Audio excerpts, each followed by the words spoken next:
আলহামদুলিল্লাহ, আল-আকসা জামে মসজিদ কর্তৃক আয়োজিত তাকবীরে উলার সাথে 5 ওয়াক্ত নামাজ আদায়ের প্রতিযোগিতার আজকে পুরস্কার বিতরণী অনুষ্ঠান ছিল।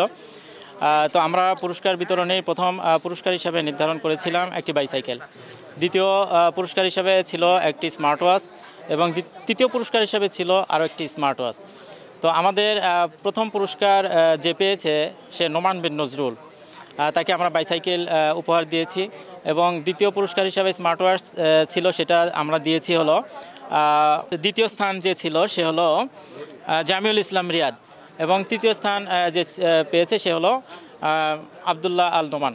এগুলো আমরা নির্ধারণ করেছিলাম যে আসলে প্রতিযোগিতার একটা আয়োজন করেছিলাম। এই প্রতিযোগিতার আয়োজন করার মূল উদ্দেশ্য ছিল যে আমাদের সমাজে বা আমাদের মহল্লার ভিতরে যে সমস্ত ছাত্ররা আজকে নানা রকমভাবে নেশার ভিতরে চলে যাচ্ছে, এই নেশা থেকে এবং খারাপ দিক থেকে তারা বিভিন্ন সময় বিভিন্ন জায়গাতে দেখা যেত যে তারা হলো ফ্রি ফায়ার গেম খেলছে বা আরও অন্যান্য কাজের সঙ্গে জড়িত।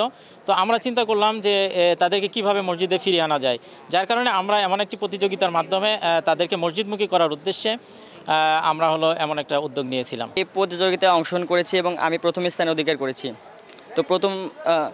তো প্রথম পুরস্কার হিসেবে আমি একটা সাইকেল পেয়েছি।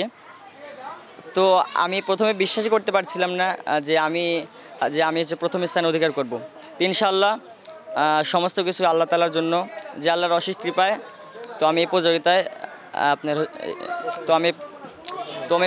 আমি হচ্ছে প্রথম স্থান অধিকার করেছি। তো সকলে আমার জন্য দোয়া করবেন যেন আমি সামনে আরও ভালো কিছু করতে পারি। অনুষ্ঠানে আমি আসতে পারে নিজেকে ধন্য মনে করছি। এখানে এসে দেখলাম যে ছোট ছোট ছেলেমেয়েরা কি সুন্দর করে আজান দিচ্ছে, কি সুন্দর কোরআন তেলাওয়াত করছে, দেখে আমি মুগ্ধ হয়েছি। তো আমার মনে হয় প্রতিটি এলাকায় প্রতিটি মসজিদে এরকম উদ্যোগ নেওয়া প্রয়োজন।